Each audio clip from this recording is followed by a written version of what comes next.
White House is open to bringing Ukraine and Russia together for peace talks in Washington, or at least Washington have suggested they are open to a trilateral meeting. We don't know when.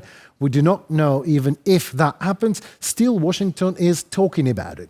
Vice President J.D. Vance said Sunday that it would be up to President Donald Trump to bring Russian President or said dictates of Vladimir Putin and Ukrainian President Volodymyr Zelenskyy together to broker a peace deal to end the war in Ukraine. White House officials have suggested they are open to a trilateral meeting, but Vance did not suggest a time or even a date when they spoke to Fox News Sunday Morning Futures. He did say, however, that the White House is trying to figure out things. Vladimir Putin said that he would never sit down with Zelenskyy, the head of Ukraine, and the president has now got that to change. We're at a point now where we're now trying to figure out, frankly, scheduling and things like that around when these three leaders could sit down and discuss an end to this conflict. Well, even if nothing but talks, still just talks alone about trilateral meetings in Washington, it means a lot indeed, but we might seem to have a little problem here.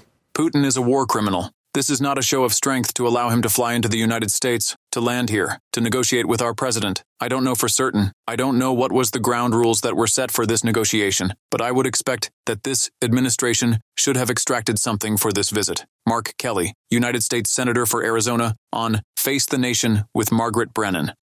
Indeed, as per ICC, Warren Putin is indicted as a war criminal for genocide. And Putin is persona non grata in the world establishment, and he can't go to Washington, just fly there. No, on one hand. On the other hand, maybe he still can.